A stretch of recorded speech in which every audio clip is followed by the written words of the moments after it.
Pero igual McLaren tuvo el mejor auto al principio, Ujú. pero no era fiable. Y entonces Schumacher aprovechó ganando los primeros 3 compromisos, aunque después el que tuvo problemas fue Ferrari, y pues se volvió a emparejar la situación y Mika ganó el GP de Hungría tomando el liderato por primera vez en el año. En Bélgica volvió a ganar y se distanció a 6 puntos. Y pues la suerte parece que no le sonreía, ¿no? A Schumacher, y a pesar pues de dominar la primera parte de la campaña, pues ya estaba por detrás del monarca, del bicampeón. Pero pues el destino y su desempeño dijeron otra cosa. En la casa de Ferrari, pues, en Monza, se subió a lo más alto del podio y con lágrimas por empatar el número de victorias de Ayrton Senna, Exacto. se volvió imparable. Ganó en Indianápolis y, sumado al retiro de Häkkinen, recuperó el liderato, obligándolo a ganar el próximo GP para extender la contienda.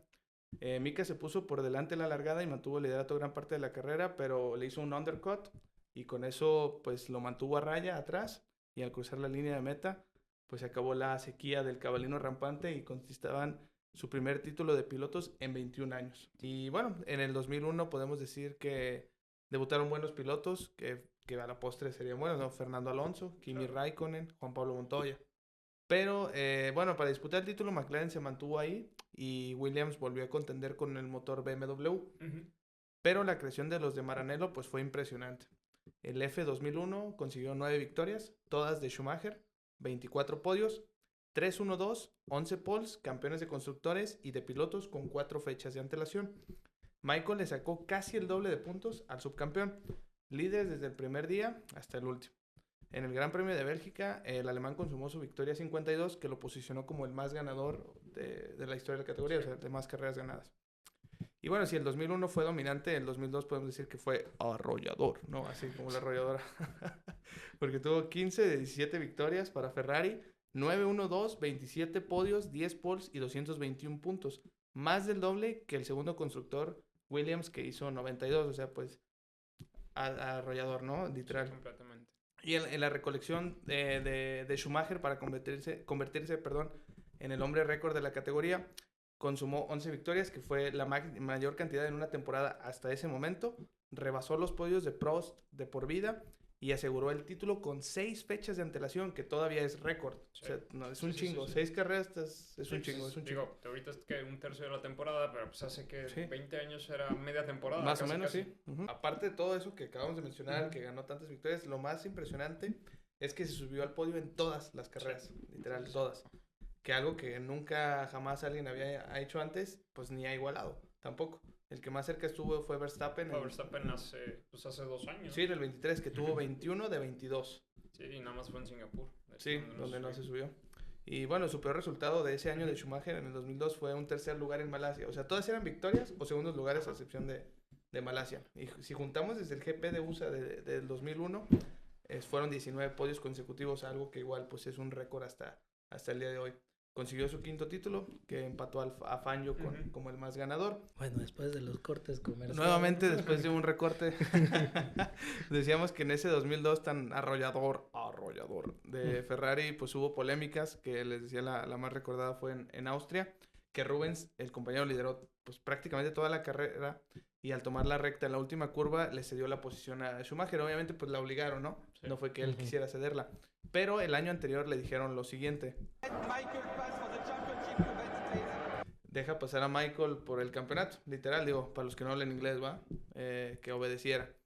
Ahí, en ese año, en el 2001, fue para darle el segundo lugar, pero acá, pues, fue la carrera, ¿no? Es algo más difícil de dar.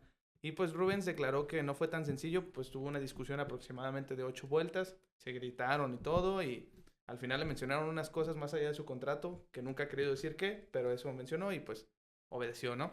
Entonces, el brasileño le cedió la punta literal pues a unos metros de la línea de meta, como vemos aquí. Claro. Y pues obviamente la ve ahí, pasa casi poquito, o sea, nada de diferencia. Y la gente estaba molesta, mira, se escucha ahí lo de bucheo. Sí, obvio. Se escucha el abucheo y entonces pues Michael tampoco estuvo muy conforme con la situación, a pesar de que pues fue beneficiado.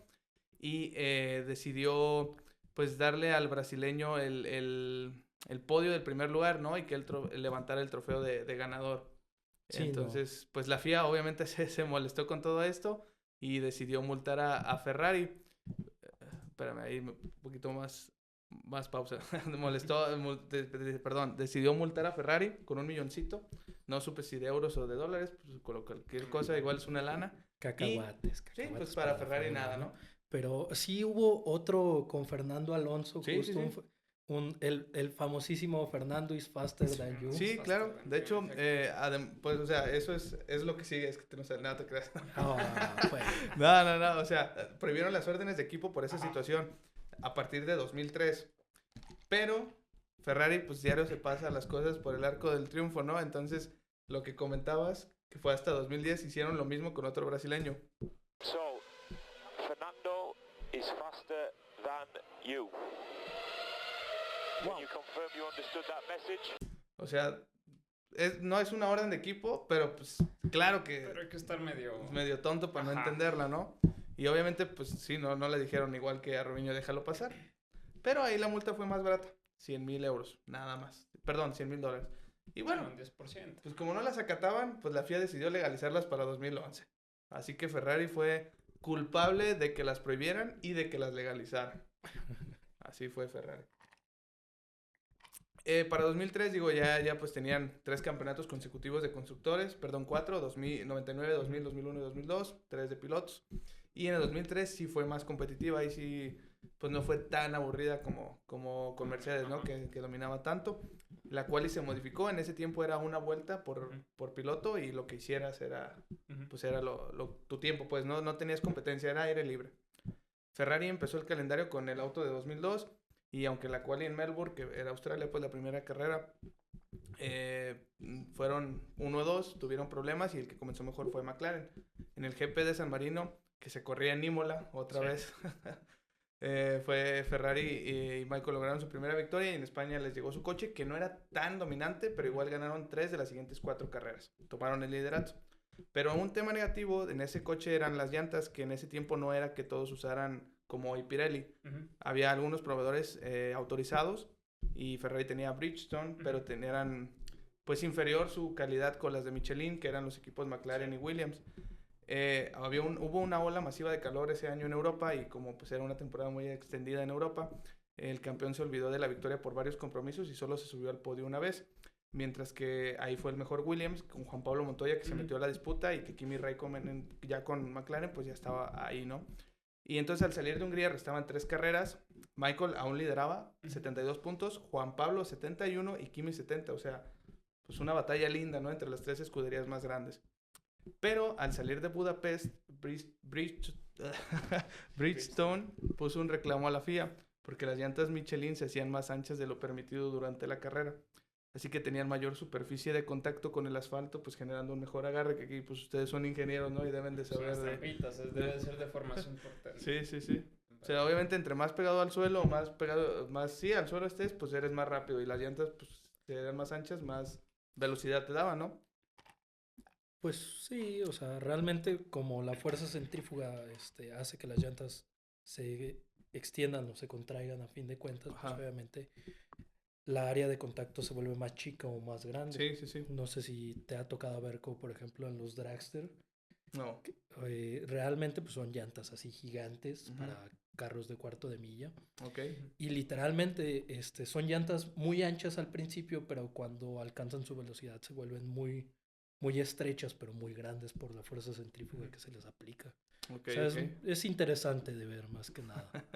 Pues sí, y te digo, Bridgestone puso el reclamo, ¿no? Y pues obviamente los equipos afectados, bueno, antes de esta queja las llantas no se medían después de correr, o sea, era antes, y pues obviamente Williams, McLaren y Renault no estuvieron de acuerdo. Pero la FIA, que pues sus iniciales significan Federación Internacional del Automóvil, aunque para algunos es Ferrari International Assistance, pues obligó a Michelin a que su neumático se adecuara y pues con ello los rojos volvieron a contender. Schumacher ganó en Monza y en Estados Unidos, incluida una remontada, y la última carrera fue en Suzuka, en la que ya no llegó como contendiente Montoya, solo era entre Schumi y Räikkönen. Ya sumaban del 1 al 8 ya, la habían extendido, entonces a Michael le faltaba consumar un punto, que era el 8º lugar, independientemente de que Kimi ganara. Eran 9 puntos la diferencia, entonces 9 o 10, no me acuerdo. Pero si quedaba en octavo ya. Y Kimi no empezó muy bien. Y bueno, trató de quitarle la victoria a Rubens Barrichello. Schumacher tampoco pudo llegar a puestos de podio. Pero al final él sí consiguió la octava. Entonces, independientemente de lo que logró Kimi, pues se consagró como el primer exacampeón de la Fórmula 1. Y también revalidaron pues la de constructores. Así que pues más récord, más extendido vaya su palmarés. Su dominio. Pues uno de los más grandes de la historia. Sí, literal, de los... Pues sí, de los pilotos más laureados, se puede decir, el segundo. Sí, Que en ese momento era el primero. el primero, exacto, antes de que llegara Lewis Hamilton. Y bueno, en 2004 se crearon los autos más rápidos hasta ese entonces, que de hecho hasta el día de hoy hay circuitos que tienen el récord de ese año. Las ayudas electrónicas se prohibieron, pero eso no le afectó a Ferrari, que con su F2004 lograron un dominio nuevamente muy marcado. Consiguieron 15 de 18 victorias, 8-1-2, 12 poles, 262 puntos. Bar Honda, que fue el segundo, logró 119. O sea, otra vez más del doble, ¿no? Que el segundo lugar. Y bueno, así el equipo al hilo sumó 6 coronas de constructores y 5 de pilotos. Schumacher pues se hizo el heptacampeón, su séptimo título, y rompió su marca de 11 victorias al consumar 13. Se adjudicó nuevamente el de más carreras, el de más carreras ganadas consecutivas con 7. Que ese hito sucedió entre el GP de Europa y el de Hungría. O sea, de la ronda 7 a la 13. La anterior a esta fue Mónaco. En el Principado Michael tuvo un error, no fue pole sitter, pero sí llegó a liderar, aunque se estrelló en el... Sí, pues es un túnel, ¿no? Lo que está en Mónaco. Sí, pues es el túnel del casino. Ajá, ahí se estrelló y pues perdió la carrera, que esa fue la carrera 6. O sea, al punto al que voy es que antes de Mónaco hubo 5, que también las ganó Michael. Entonces, en el caso hipotético que hubiese ganado esa en Mónaco, hubiera ganado 13 grandes premios, que pues también sería récord hasta los días, pero bueno, pues eso no pasó.